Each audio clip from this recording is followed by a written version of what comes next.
Hey everybody, it's Donovan from the Breakdown Show, and today's guest is Chris Bell. Chris Bell is known as a drummer. However, our buddy Wesonator says Chris can do it all. As a drummer, Chris credits include Big Country, Thompson Twins, Donovan, Plant Page, and many more. Chris is the part of the crew at the Chapel of Rock, a collection of badass musicians in England who are changing how the music industry records music. Check out the Chapel of Rock at chapelofrock.com. Hey, if you want to support the Break It Down Show, you can go to breakitdownshow.com and go to the PayPal link, put a little money in it, all the money goes straight back to the show. Also, you can buy our merch and you can subscribe to any podcast platform. If you want to support Save the Brave, go to savethebrave.org. We fight together PTSD. Alright, enough of me. Here comes Chris Bell. Lions Rock Productions. This is Jay This Moore. is Greg Proops. This is Jordan Harbinger. This is Dexter from The Offspring. This is Nathan This is East. Sebastian Younger. This is Rick This Marotta. is Stuart Copeland. This is Mick Gillette. This is Andy Summers. Hey, this is Skunk Baxter. This is Gabby Reese. This is Rob Bell. Hey, this is John Leon Guerrero. Hey, and this is Pete A. Turner. Hi, I'm Chris, and this is the Break It Down Show. And now, the Break It Down Show with John Leon Guerrero and Pete A. Turner. You know it is. That's right. We got Wes in the house, the Wesonator, and he's brought us a guy from the Chapel of Rock, which is Chris Bell, and he's played in incredible bands. I'm just going to go off the top of my head here with a couple of them. You played with the Thompson Twins. You played with Big Country. You played with Donovan. I mean, Gene Loves Jezebel. These are all bands that I grew up with and loved. I mean, Donovan's been around forever. Thanks for coming on. Yeah, no, you're welcome. You're welcome. Nice to do it. So let me ask Wes. Wes, why do we have Chris Bell on the show? You're the guy that said, hey, we got to have Chris on the show. I always do what you say. So well, Chris is one of my all-time favorite drummers, you know. So I met him through John Klein, who we had on the show not that long ago, and you know, we've been hanging out ever since, and you know, we've been working together in the studio. We've been working together live. Chris's other job is he's a kick-ass landscape gardener. So you know, we've done some gardening together as well. So yeah, Chris is my go-to drummer. That's why he's here. what does that mean, though? Because I know your ear is very discerning. You always beat me up that my show sounds like crap and all that kind of thing. So when you say the go-to drummer, why? What is it about? You said he has the world's greatest sounding kit, and it's just the kit specifically. But what is it? Oh, the kit. I mean, you know, we should really wait for John to join the show to talk about the kit. But I'm sure we can come back to it. It's this gorgeous looking, superb sounding old Gretsch kit, which just, I don't know. I haven't heard anything that sounds like it. It's just warm, punchy. It's loud as hell. And I just love recording it. You just point a mic at it and it sounds great. So, you know, and, you know, the other reason is, you know, I know you and John always talk about, you know, what's this thing about being in the pocket as a drummer? Yeah. Chris is a pocket drummer. He's got the pocket. All right, Chris, this is a good place to say. Nice intro. Is that is in the pocket, and then all drummers say they're in the pocket. So what the fuck is not in the pocket? No, just wandering around, not doing much. You know, I think in the pocket is just absolutely being respectful to the music, and probably less is more, and getting that part of you really going where you I would be a great I'm a great fan of Charlie Watts, Richie Hayward from Little Feat, and at the moment I've been really checking out Dave Gadsden from Bill Withers' drummer, who, you know, he doesn't even hit a cymbal going into the choruses, and it just flow. There's a flow, and that's really where I'm at with drumming is actually the groove rather than you know, trying to show off at all like that. I like just generally being the pulse. You know, that someone like Charlie Watts really does it fantastically well. You know. Yeah, Charlie Watts. Yeah, I remember going to see the Stones. It was in the Bay Area. I think it was in Oakland, and I think for the first 3 songs, Charlie Watts hadn't even done a fill, and when he did his fill, which was just a bung dung dung, the entire crowd just cheered. You know, it's that kind of approach which I really subscribe to. Yeah. We saw a guy at NAMM. They were doing like the young artist features, you know, and they band in a shipping container with the window in it, and the drummer's in there. And the best move I've seen a drummer do in a long time was they're doing like this soulful R&B kind of number. Yeah. And the drummer goes to lean in to put something in, and then just grabs both his sticks and pulls back and just sits there and lets the singer, because it's all singer-driven music, right? And I thought, man, that is great drumming, because he'd put his sticks in his hand, because the song was winding down and it was about sex and everything else, and the climax happened in the song. So he just leaned back and did nothing, which was perfect. I know, but it's what I love is in lockdown, there's been a lot of sort of there's a really good Canadian company called Drumeo. They've been doing really good like 5-minute slots with people. But my favorite kind of one on sort of Drumeo is the female drummers, because they have that approach. They're much better teachers than the men. You know, you'll have some Austrian guy going, here's to get your hand speed up, and so like this, and it doesn't mean much. Whereas the women tend to really break it down and make it really understandable and quite a lot of fun. So that's what I tend to go for in terms of that kind of online watching people and stuff like that. It's usually the women I pick, but it's nice to watch the women anyway. You know, it's great.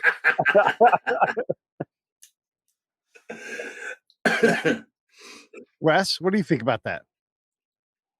Oh, well, you know, it's always cool to I remember doing a couple of sessions where I didn't know who the drummer was going to be, and you know, sort of rock chick shows up as, wow. You give everybody a run for their money. It's amazing. Of course. Yeah. You know, which is wicked. You know, to me, it's like, you know, I know there's a big movement about, you know, always more women. And to me, it's more like, it doesn't matter. You know, we're all in it together. You know, so you know, it's always nice to see if and when it diversifies, it's awesome. It's always fantastic. Yeah. You get to work for a band like Gene Loves Jezebel or Thompson Twins and all that kind of thing. Why are they picking you? I mean, people talk about Wes being a gunslinger and how what he does is incredible. Obviously, you've got the same thing, because Gene Loves Jezebel can hire whoever they want. Why are they hiring you? I'd been in a couple of bands. They'd seen me play with the Thompson Twins. They'd seen me play with a band called Spear of Destiny as well. And I was sort of like, I was sort of, I think they just thought I was the right choice for that. And really in '86, when they got a deal with Geffen in the States, they needed someone who could do it. And I learned how to play big gigs pretty quick. You know, it's that kind of thing. It's you just fit the bill or you don't. You know, they've been through a bunch of drummers. I mean, going back to the Thompson Twins, it was very much I just auditioned, and I was 19 at the time. I just bailed out of art school, which everyone did. Everyone went to art school and bailed out.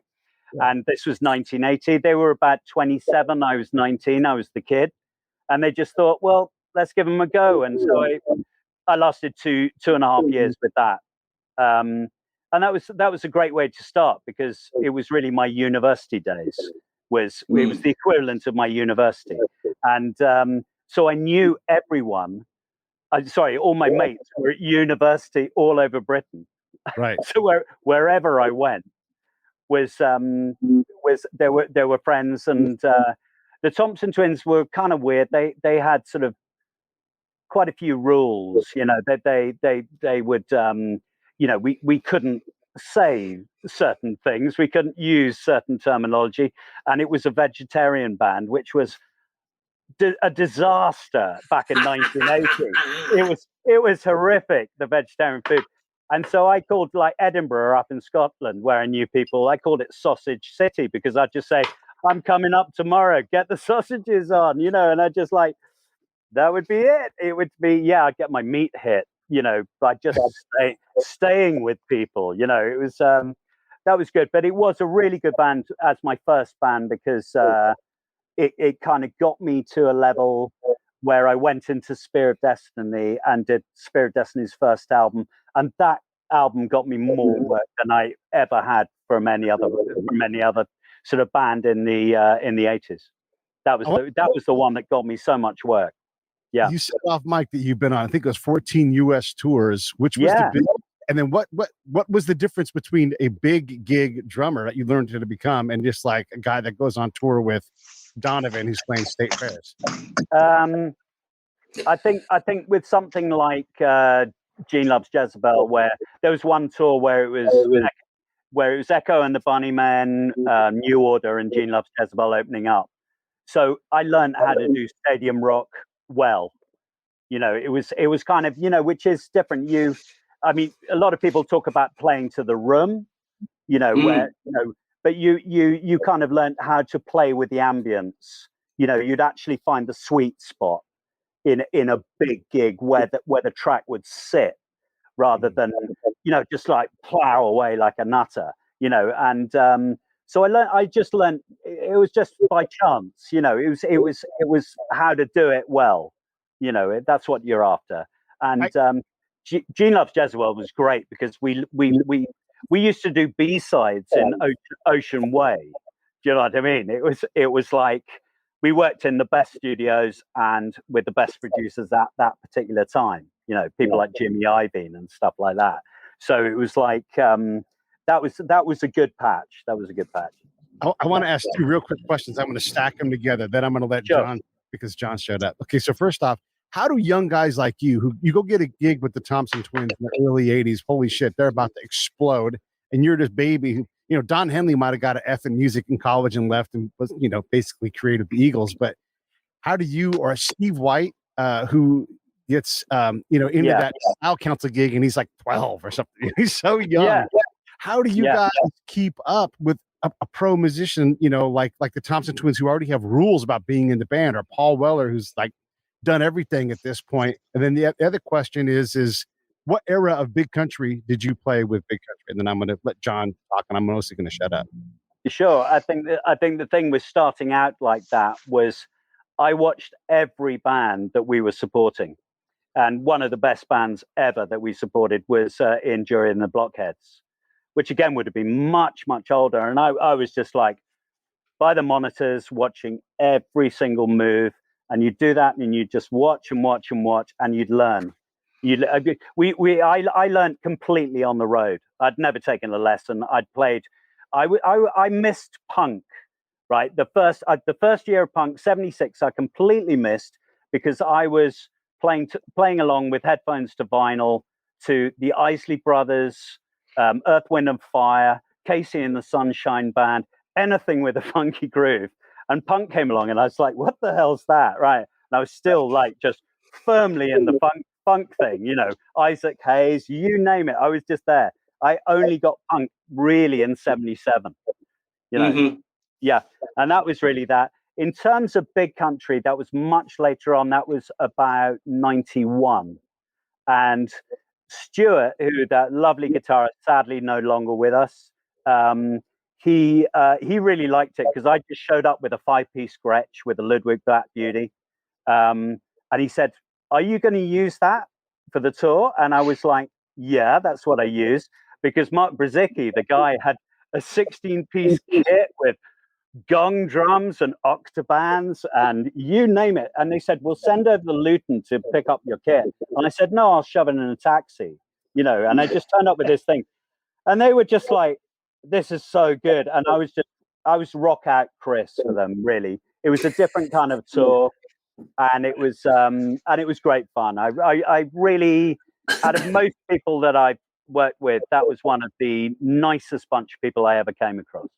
That was fun. I did about, I don't know, I probably did about a year with them. It was Mark Brzezicki, sort of uber drummer and everything. He always had a sort of bit of a ding dong with Stuart. They were kind of falling out, and then Mark would go and work with like Midge Ure to piss him off, you know, and it was kind of, you know, that kind of ding dong. So I became a sort of a debt, one of the debts that they used. Yeah. But things. You're a completely different drummer to Mark. I mean, I've worked with both of you, you know, and you know, when we go in the studio, you set up your kit, I throw some mics at it, you listen to the song and you go, yeah, I know what the fuck I'm doing, bang, bang, bang, and you groove away. As where Mark comes into the control room and listens to the track and writes a drum map in his head.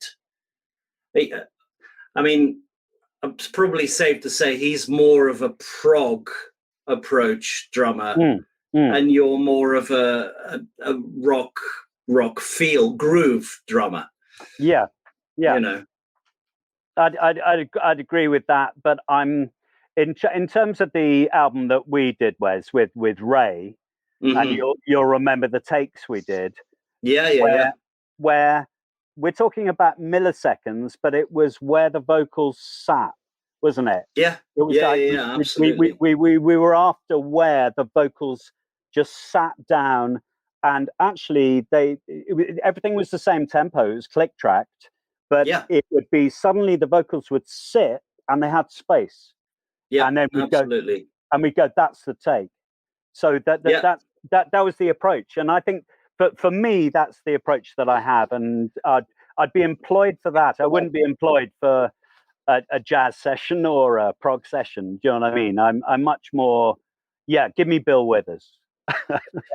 Which brings us back to John's favorite topic, the pocket. Oh Pocket, man. The pocket. Yeah. Everybody, John Guerrero has joined the fold.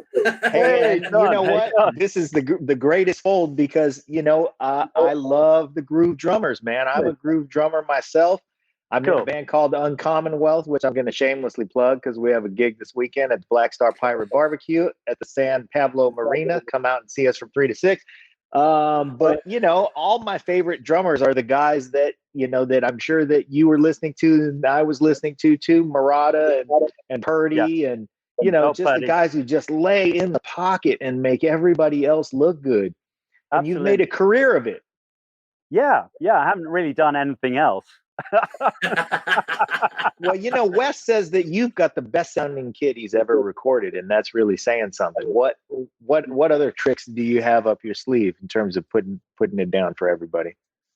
Oh, what, in terms of kit? Yeah, why does your kit sound so good? It's just you get the overall picture from the entire kit.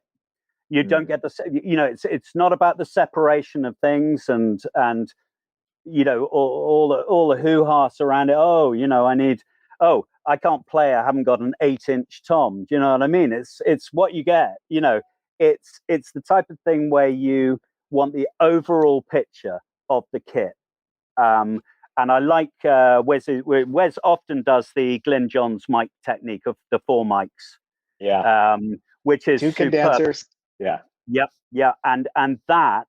Actually, on the kit that I've got, which is a 78 Gretsch and Ludwig Black Beauty deep snare, the 6.5, that just works every single time.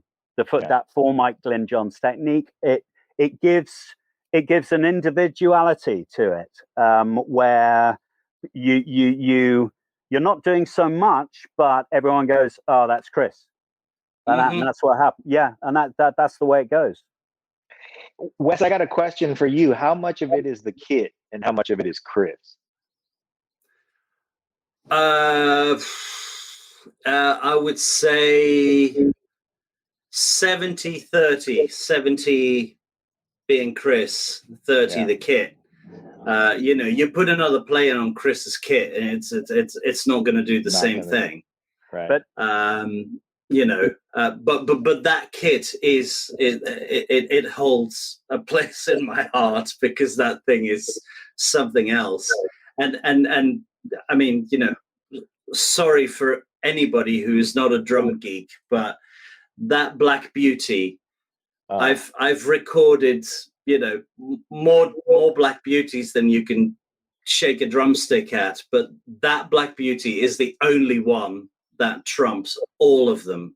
It's ridiculous. I don't understand what the difference is. You get the same vintage Black Beauty.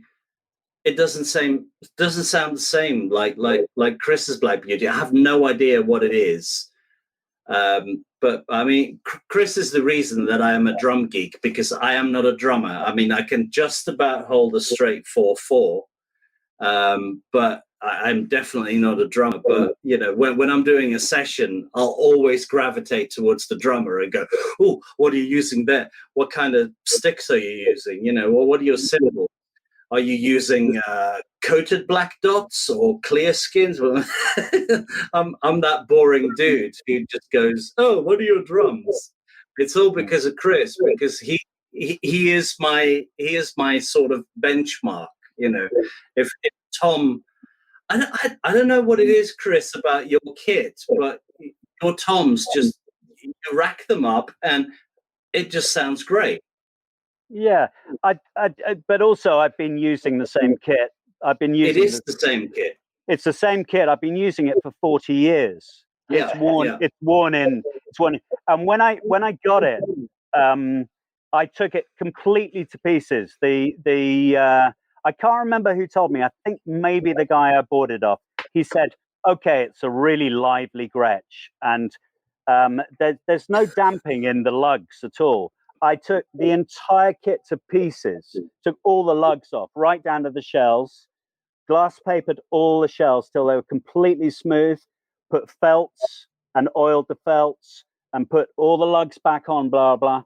I would say that gave me about maybe 40% more volume. I know people have who have exactly the same vintage kit, a 78. I was just going to say, compare it to Barry's kit. Same kit. It's twice as loud. When we swapped kits in a session with John Klein, they had to move all the mics right back from my kit, from Barry's kit. The same thing. It's you customize it.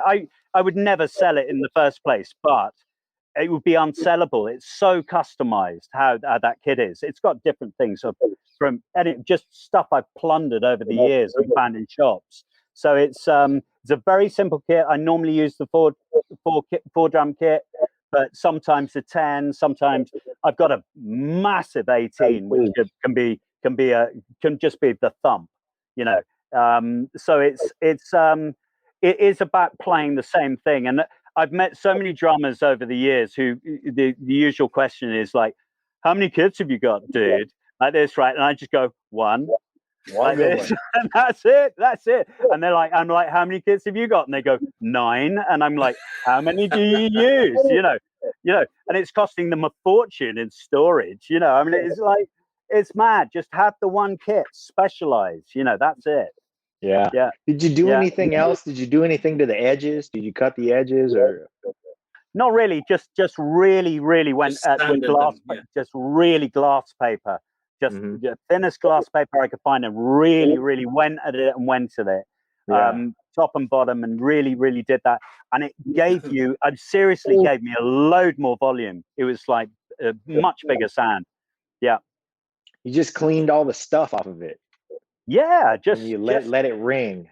Absolutely. And but Gretsch still, a friend of mine supplied me with a Gretsch for a gig the other day. He said, "Hey, use my new Gretsch." Man, that was so lively. So lively. It's like Tame the Beast rather than trying to get character up. Do you know what I mean? You're just like, whoa, it is. They're fantastic drums. They're my favorite kits, Gretsch, obviously, Yeah. Well, I'm in a British rock band. We're here in California, but we play all British rock songs. And our guitar player is from London, and he's our singer. So we do. You mentioned Ian Drury. We do "Wake Up, Make Love," and when you're watching bands like that, and you're in the wings, what kind of tips did you pick up from the veteran drummers that you were on the road with? I think, I mean, a band I used to really love was Echo and the Bunnymen. And sadly, Pete DeFreitas is no longer with us. He died quite young. But that was a great band to watch. That was alternative British music, early 80s, where it really worked. There was something very special about that. But things like Ian Drury, I remember, watching them where they there wouldn't even be a counting. It was so slick. There would be a cue word from Ian Drury, who liked doing a lot of talk, a lot of the talk, a lot of patter in between numbers, and then there would be a cue word, and the band would just go bam, like in, no click, no nothing. It was slick as anything. And I was always after that kind of show. It's about doing a show. It's not just the usual stuff. It's make it your own and make it a show and be inventive with stuff, even endings and beginnings and stuff like that.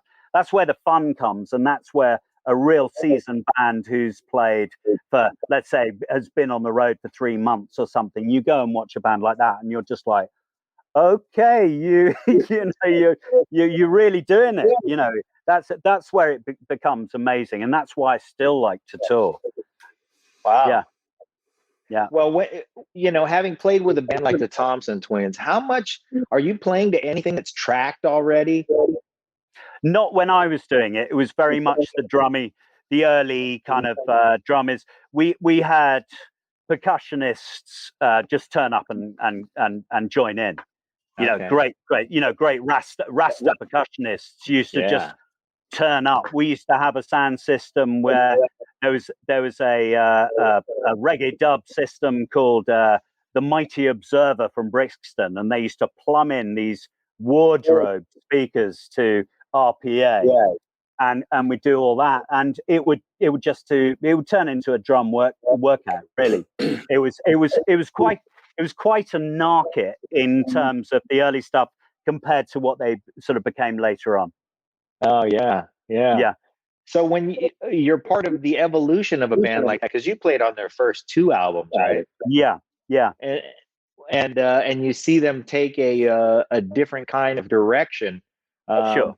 Do you feel like that's a departure from your playing, or is there any like residual, like, oh, if I was still there, I would, you think about creative things you would do on those records? Not at all. No, not at all. You moved on. I moved on. I moved straight, pretty much. I mean, I think we all got the boot in. We did a fantastic run of gigs, and we did Glastonbury in '82 in the afternoon, and then drove over to Stonehenge and did the second last gig in Stonehenge, where the whole thing was surrounded by cops, and we supported Hawkwind at midnight. Like, it was absolutely ridiculous, what we were doing. And then they decided with a new deal to Arista Records that they would go sort of more electro pop and basically make some money. But I was pretty quickly, that was basically, when was that? That would have been late summer. By the autumn, I was in Spear of Destiny and doing that album. And as I said before, that was the album where it kind of came together for me, and that got me a lot of work. It got me a lot of cold calls. It was an album called Grapes of Wrath, and I just had, I had people like sort of Nina Hagen from Germany just calling me up and saying, "Come and play in Berlin." It was those kind of sort of I'd kind of sort of hit something good by that time. So I was still up and running. I think the guitarists who got fired, they just went back to normal jobs because they were old. They were in their 30s. It depended whether you were kind of resilient, and which I was. I'm still doing it, Yeah. And resilient and low overhead at your age. Oh yeah, and stupid enough to do it, as well. So yeah. Have you and Wes ever worked together in a live capacity? With Wes? You and Wes, yeah. Yeah. What was it? What were they called? Gallows Ghost. Well, I mean, we did. Well, Gallows Ghost, I was actually on stage with you. Yeah. But we did the Hugh Cornwall tour in the east. In the east. In Lithuania. Uh-huh. In Lithuania, yes, yeah. We did Snail. Yeah. With John Klein. Yeah. And Raie, of course. Of course, yeah. Yeah. So yeah, no, we've been working a while now, really. 20 years? 20 years, yeah. I think. Probably, yeah. Well, yeah, something like that. It's got to be, yeah. Okay. Hey, I got a question, Chris. How does a guy who fancies himself a pocket groove funk drummer end up in all these bands that are not that?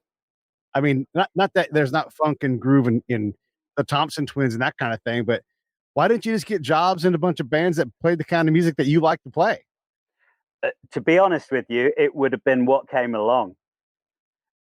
Really, it was like what who was looking for a drummer, various auditions. I mean, I got the Big Country gig. Literally, I think I was the last gig of about 16 of the highest tech drummers in London that they're doing, and I think I was the 6 o'clock spot in the evening, and they just given me 5 songs to learn, and I just nailed those 5 songs, and they just went, done, you got the job. I'll answer that question. I'll answer that question for Pete, and that is because when Chris is playing, other players say I play better when Chris is playing. And that's possibly the thing that we love about pocket drummers is that they make everybody else look good. And sometimes just laying back in the cut is just what a band needs, no matter what kind of music they're playing, for everybody else to be cohesive. Get the heartbeat. Yeah, I'd agree. I'd agree. Absolutely. And that's kind of the point. I think everyone's different. Everyone has their, you could be a builder and you could specialize in something and you're incredibly good at that. And you'll be employed for that. So it's kind of, it's the same thing. People would know what I do and therefore I would be employed for that. Yeah. I'm not going to get a techie jazz gig ever, but I'm like Fred Armisen. I don't really like jazz in the first place. I want to hear the melody. But then on the other hand, your hero is Gene Krupa.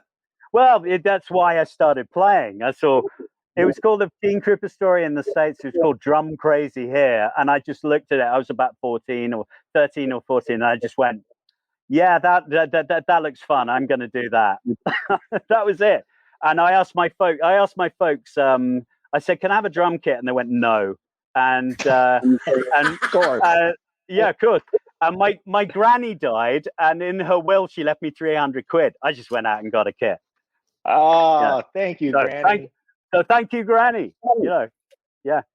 Hey, Neil Felgate has a question. He said, by the way, he's pretty damn good drummer too. What is Chris's most memorable studio session? That's a great question. Oh, there would be second best sounding kit that Wes has ever recorded, by the way. Okay. Neil's kit is a lot bigger than Chris's. There was a good one with Gene Loves Jezebel, where Gene Loves Jezebel had done they'd done a track called Desire, and that became a #1 dance hit in the States, which was, that's to do with radio play, not sales, but that gave it a huge profile, and they were on Geffen by that stage. And so Geffen gave it the green light, and we had Gary Gersh, who's the A&R man, who then, I think after the Jezebels, he left and went to Capitol and signed Nirvana. So he knew what he was doing. And so anyway, he put us in with Jimmy Iovine in Herb Albert's studio in LA, A&M. A&M, right? And Gary Gersh came to me and he said, you ready? Are you ready for this? Because Jimmy Iovine has this reputation of being super tough on drummers, like super tough and blah blah. And you know, do you need me to hire a rehearsal room so you can get your chops together or anything? I said, no, I'm good. I'm good on this, you know. And it was nice of Gary Gersh to say this and everything like that. And I went in, and there was all the setup and blah blah, and I nailed both the tracks. Day one, done, finished. And Jimmy Iovine came up to me and he went, "You're not bad for a white guy." Like this, and I said, "I'll take that as a huge compliment, Jimmy." And that's the only thing I ever fucking said to him, you know. But it was like, you know, he that I think was a really good one because I nailed it. I absolutely nailed it. Day one, done. You know, yeah. Can I hire a rehearsal room so you can get your chops together? Oh Wow. yeah. Oh yeah. That was awfully hospitable of him. But I like that you just thought, no, I'm going to just get my 5-piece Gretsch kit and my deep ass pocket. We're going to sit in here and put these down. Absolutely. But there would have been a session player lined up. You know, there would have been probably not Jim Keltner, but someone of the caliber. Do you know what I mean? It would have been that. How old was I then? I think I was 26 or 27. Do you know what I mean? About that age. And I just went, no. To hell with that. I'm just going to nail it, and I did. So nice. I think that's probably the session where I just went, oh yeah, no, I got it. Yeah. You were justified. Because I mean, that's, you know, you're talking about having that kind of a budget where you got Jimmy Iovine, you're doing it at A&M. Jeff Porcaro's still alive. Oh, JR's plenty busy. Everybody, you're surrounded by guys who can sit in the chair and get it done. And instead, you just put it down. Oh yeah, but I knew that Jimmy Iovine had that. I mean, he didn't like Stan Lynch. Right, he made Stan Lynch quit the Heartbreakers. I mean, who doesn't like Stan Lynch? Do you know what I mean? Who doesn't like that pocket? You know, and I mean, he was always trying to get Tom Petty to work with other people. It was sort of like, it was like, why? You know, but I had, that was a good moment. Definitely. That's terrific. It's like a game show almost. You've got mystery drummer behind, you know, door A. Yeah, it's Porcaro, and behind B. You're like, can I make it? But you made it, man. That's awesome. Yeah. Through the gauntlet. Let's talk some more about your influences, because Gene Krupa, I can imagine him being an early inspiration, but clearly you've had influences that impacted your playing a little deeper. Who were they? I think it really was the all those funk people. I mean, it was odd in terms of watching Top of the Pops when I was a kid. The two things that I liked the most was Alice Cooper and the Alice Cooper Band, right? That was dangerous. That was just dangerous. He got banned from TV here, you know, and I was like, oh, good. You know, I was maybe 14 or something. I was just like, wow, that's cool. And then the other thing that I loved was Casey and the Sunshine Band. But like, not predominantly that it was a black and white people working together, but there was something about that, and there was the fun and the joy in that music that I really, really like. And great kick drum work. What great kick drum work on that stuff. It's really cool. You know, other influences just would be. It was interesting. If I was to tell a 20-year-old now about the squat culture in London and in Britain in general in 1980, where huge parts of cities would be squats, and they were like a scene from the Aristocats. It would be like reggae dub in the basement, the Clash on the ground floor, XTC on the first floor, someone sneakily listening to Rumors on the second floor. You know what I mean? You know, you weren't allowed to do that. You couldn't not have Rumors in your record collection. You know, it was super uncool by that stage. And it was that kind of thing where you just thought, yeah, everyone's getting the same influences. And in fact, I still work with Kirk Brandon from Spear of Destiny and Theatre of Hate. I work for Theatre of Hate now. And he's like, why do we work well together? And I said, because we're from the same time. We were exposed to the same influences at the same time. The Clash would have been huge. Topper was exceptional as a drummer, absolutely exceptional, and it was the same. The bands getting together who had the same influences was a really big part of that alternative scene, post-punk alternative scene. It was finding the right people. London was about attitude. Things like the West Country, where I live now, was all about playing. I mean, I've got a great friend who's a bass player down there, and he said if you couldn't do the runs of John Entwistle on My Generation, the ding ding ding ding ding ding ding like that, if you couldn't do that, you didn't get the gig. Like that, no one cared about that in London. No one cared. It was about how you looked, what type of person you were, what you know, that all those things. That was more important in London. The intangibles. Yeah. That's terrific. I don't know the name of the percussionist for Casey and the Sunshine Band, but he's the one guy who's been in the band he was in the band for like 45 years. He was the one guy who endured. But yeah, those kind of things are, indelible in our minds. And I think you probably left untold drummers in the thousands with that same indelible mark, where just some song that you played was the one that they learned. Oh, you know what? I'm supposed to leave room, or I really have to make my bass drum solid, or I drop forward with my bass drum and I pull back with my snare drum, or whatever that little lesson was. Was there some little lesson like that you learned that was really special from a drummer in your influence past? Yeah, don't overuse cymbals. I think a lot of the modern drummers, a lot of the modern drummers, it's all top kit and bright shiny cymbals, and it's all like this. There's a massive array of just noise going on. If you don't use cymbals, you're doing tom work and you're doing shuffles and like that. The front of house guy, Mr. Wes on front of house, he can ride all the overheads right up. He can even push the vocal mic. He can do that, and he will know the songs that I'm not going to even touch a cymbal on. If anything, I'm just keeping time on the left foot on the hat. That would be the only thing going.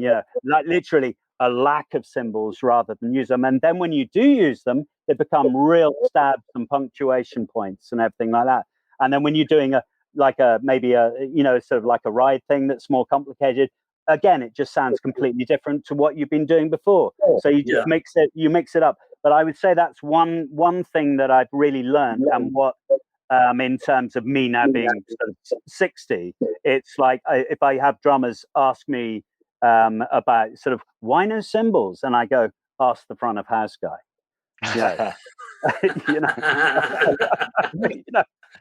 It works. It works every time. It works. It's just a simple trick, but it works. It works. Yeah. What do you have to say about that, Wes?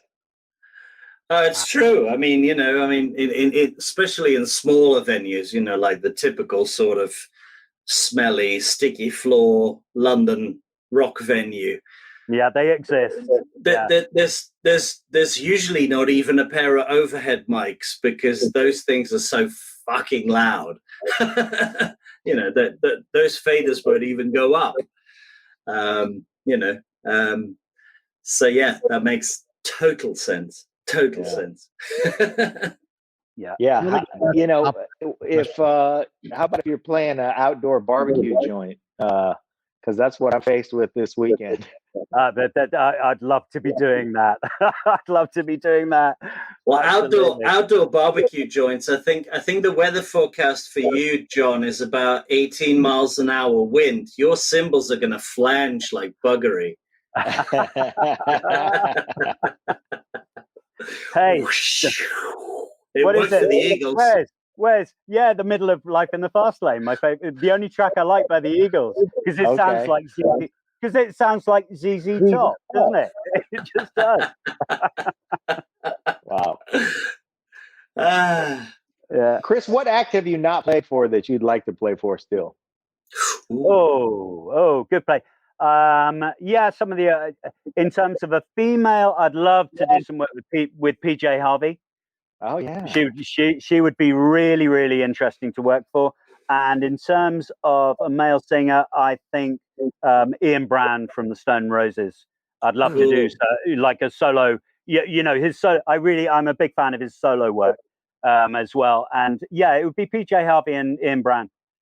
Yeah. Wow. And why him in particular? I think I like his. I like the attitude, and I like the what he writes about. It's just mad stuff, and he's just got a turn of phrase which I really like.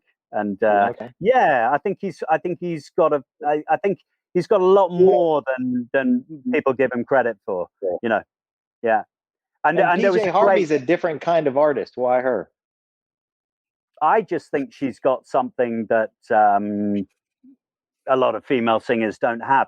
For a start, she can work a desk. She can record an album all by herself if she wanted to.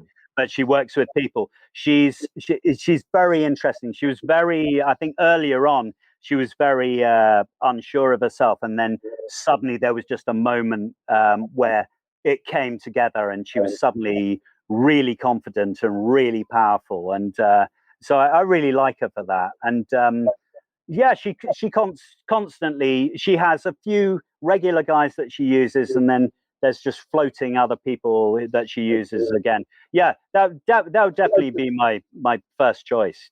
Yeah. Can you relate to that turning point moment as a drummer, and when was it for you? Oh, where it came together? Yeah. I think there are different things at different times. I think, I was never really a blues player, and I think more recently I've become a bit more of a blues player. More shuffles, more stuff. Listening to Little Feat and Richie Hayward, that's a really big thing for me. The live. There's been some brilliant live recordings, especially from Holland, where they were quite big before they were big in the States. Just radio shows where it's absolutely stunning what they do. I think probably you could say there's steps on the ladder as a drummer where you'll stay put for a while, and then you'll just go up something, and you just find something, and you just move up. It's just bit by bit. And I would subscribe to the Indian thing of, I love that Indian drumming thing where you're never a master until you're well into your 80s. Literally, you're 60, you're a novice still, with that stuff. And I think I still think of myself as a novice. Definitely. I think there's always more to go. There's always more to learn. Wow. And anyone who comes along and says I've done it, I don't believe them. There's more. There's more. Yeah. There's always more. So if the shuffle is, I can relate to that because I love and appreciate the shuffle so much. Still, as a very confident working drummer, not convinced I play one any good. So yeah, I'm waiting on that revelation myself. Yeah. It's just. I think it's listening to the right stuff. It's. There are. I do quite a bit of work for that. What you mentioned before, Chapel of Rock, which is sync music. It's through APM in Manhattan and stuff like that. And that's something where that kind of side of it has come along. It's kind of just because we're recording every couple of weeks. It's sort of you just get into in a normal time you're playing every couple of weeks, doing stuff. And I think that's a really good thing. I think it's just find ways to play. I've always had speculative bands like over the years. There was a fantastic band called Space Police that was with a jungle rapper called General Levy, and the other stuff. There was a dance thing called Cain with the brilliant name of Cain and Abel. Which was fantastic again with another rapper beatboxer and stuff like that. And I think it's important to do this and stretch yourself and do other stuff and just sort of and mix it all up, and you find other stuff. You just find stuff. You just like, I would have never thought of doing that if I hadn't been doing this gig. It's sort of, I think that's important. That sounds like something Topper Do might you say. think that You need to do all these different genres and everything. I'm Oh, curious. yeah. I've been curious. I've been asking this question. How do we define what new wave is? Like, you've been in bands that are alternative music, new wave, that kind of thing. Thompson Twins. A lot of it's rock and roll, but it's not. How do you describe it? The new, it was more, I think really how to describe it was the scene. The actual scene was as important as the actual bands and the music. The scene that was created. It was like there were certain clubs, there were certain things that happened where there would just be this sort of gathering of people who were all like-minded. And there was also, I think there's probably a really important sort of moment in New Wave, which was when people decided that they needed a dance hit. So, for instance, The Cure did The Forest, New Order did Blue Monday, and things like Simple Minds. They worked with Steve Hillage, and they did Love Song and The American. And it was sort of, and that was a moment, and obviously the Thompson Twins at the time did In the Name of Love, and that was the first big hit. So it was that became an important thing, that you had a dance hit. Yeah. And I think that put it into the clubs, and so therefore the scene kind of embraced it. Even bands like A Certain Ratio, who were the first band to play the Hacienda Club, they had a huge dance hit, absolutely huge, called Shack Up. So it was. I think that was a moment that happened, and that was probably 82. That was the time, was 82 when that happened. Well, where do you see yourself headed now? Because music has changed a lot. There's the scene has changed. Of course, COVID drastically changed a lot, but things are coming back to, live playing and stuff.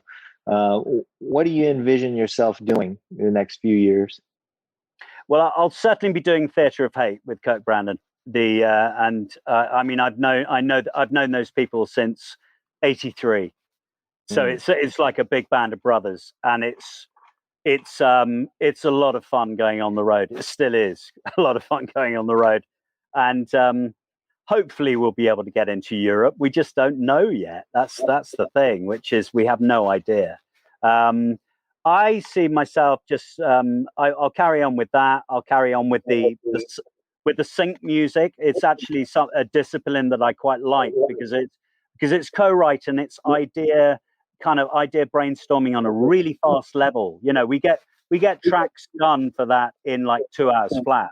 I mean, mixed, finished, a lot. Yeah, it's a really fast process. I mean, yeah, we're not working usually with vocals. We're actually just using, it's just music. But it's very quick. I really enjoy that. There's obviously Raie. We'll see where Raie goes with the next album and everything. That's going to be fun. That's going to be fun doing that. I think there's going to be enough. I think there's going to be enough for people like me to do. Yeah, I hope the sync music reaches its income potential too.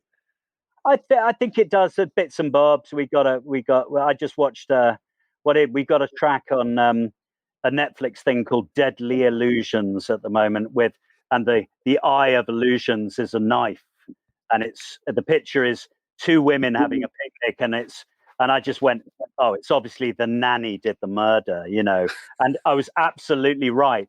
But not only is she having an affair with the husband, she's having an affair with the wife as well. Hey, it's like, yeah. So that's the one we got at the moment out there. All right. So, yeah. So that means playing is sexy. Yeah. So I think it'll just march on in its own way. I mean, I do other stuff.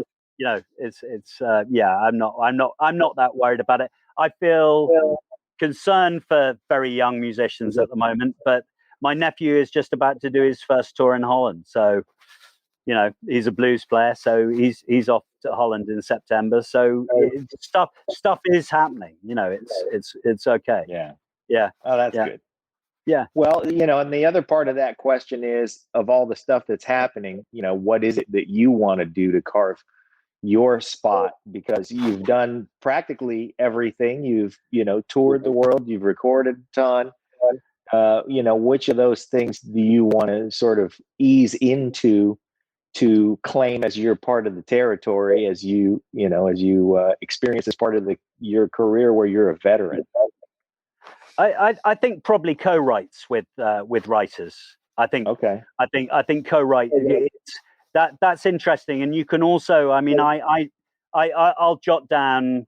I mean, for instance, working with Theatre of Hate at the moment, the Kirk Brandon, he's got a sort of there's a new album. It's proper dystopian madness album, and sort of songs about I don't know, Night of the Demons and Jane Does and stuff like this. And I was watching Narcos on Netflix the other day, and I think the third episode is actually called "The Men of Always," which is Pablo Escobar's take on the government, because he wants to go into politics, but he's blocked. Obviously, the biggest drug dealer in the world isn't going to go into politics, but it's "The Men of Always." I immediately thought that's a Kirk lyric, like that, and I'll take that to Kirk, and we'll probably work up a song.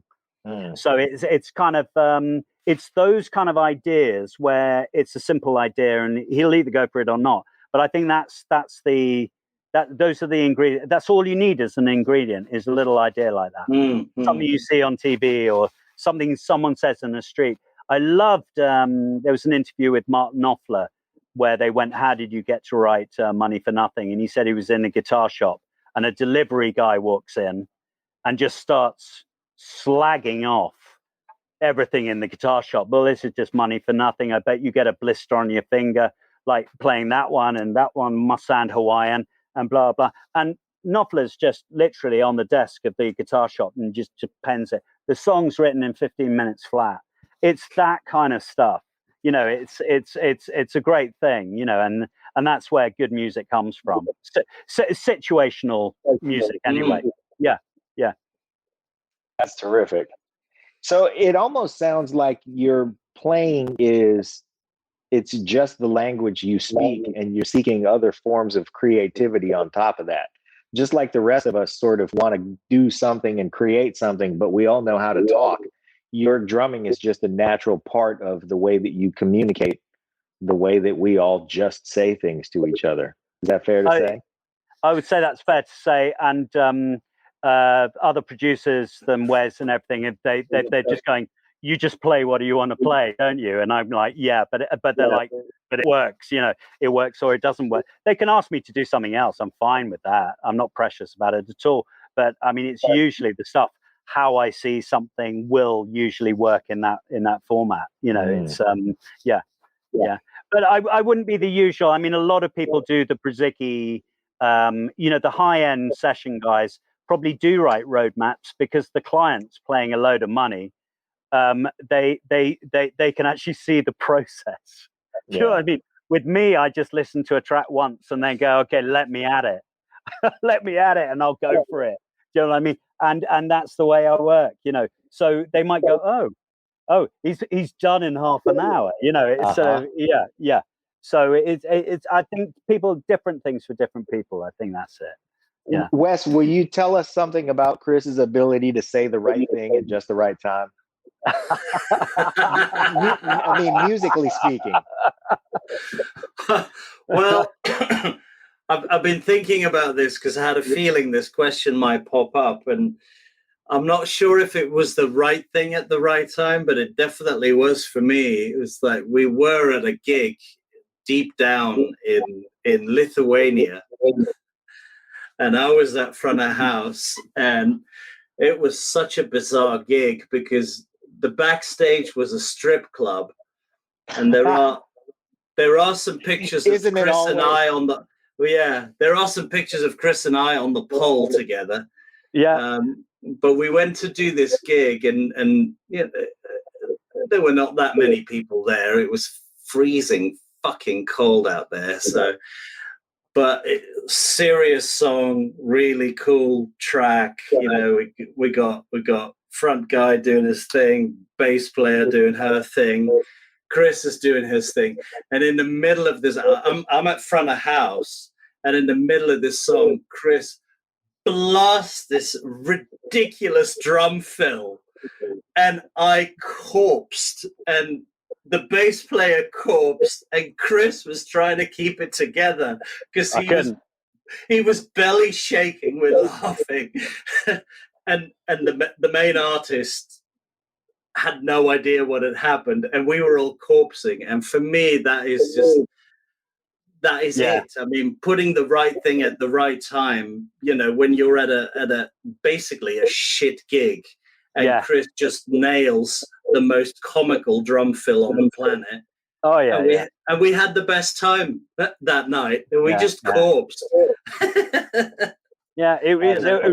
It was a proper falling down the stairs fill, wasn't it? It was like over 2 bars long, you know. It was like, it was I think I just got bored and had a spaz out, you know. I mean, You did, but at the same time, during a session, a serious session, you know, you'll be grooving along, and there'll be like one floor tom hit, which is just a goosebumps, you know, right time, or the classic Chris Bell snare fill, which is like da da da da da da, and it's just on the money, right place, right time. That's it. Don't change it. Maybe you'll do another take that's better, but I'll go and steal that fill because it's awesome. Yeah.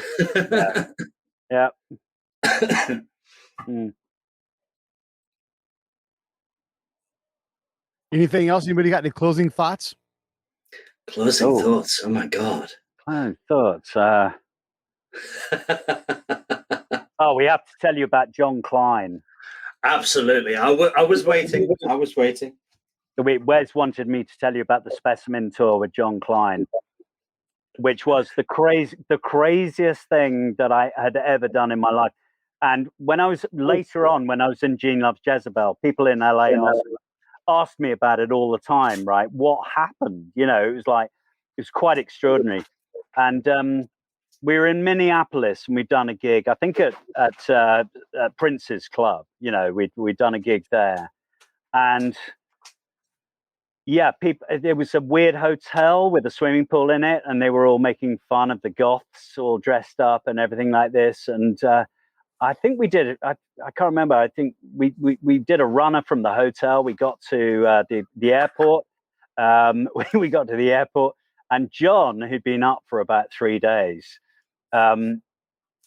he was wandering around the airport off his head, going, "Buy me an airplane," because the airplane was late. Right, and you buy me an airplane now, like this, right? 2 cops come out, and they go, "Right, guy, ID," like this. John just drops his trousers and goes, "Here's my fucking ID," right? Right, like this, right, in the middle of the airport concourse, right?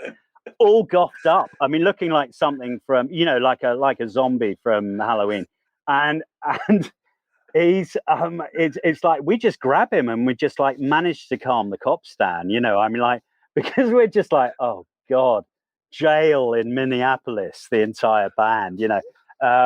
But it didn't happen. We got away with it. But John had that in him. He had that in him. I was kind of sort of more of the kind of logical guy. You know what I mean? It was like, John was out of control then. Yeah. But anyway. That's the parting shot. John Klein. Good luck to Yeah. We love him. Yeah. He mentioned how crazy it was on tour. And I think he even said a different tour was like the craziest of all time. So like, it sounds like for him, any tour was crazy. No, that was the same tour. It probably was. It was. We were out on the road in America for 6 months, and we did 15 gigs. The rest of the time we were partying and running Batcave clubs. It was insane. It was utterly insane. And I remember seeing the publicist like maybe 10 years later, and he was convinced that most people were dead from that tour. It was extraordinary. It was it exploded. It imploded. It only lasted about, you know, the band only lasted about 2 years. It was that out of control. But I remember when I was in the Jezebels, it really was talked about a lot by people in the industry. They were going, it was like 2 to 3 years ahead of what came. It was quite extraordinary. It was like a production of the Rocky Horror Show in the Midwest in '83, at the end of '83. It was quite extraordinary. Why someone didn't shoot us, I just don't know. You know, it was extraordinary. Yeah.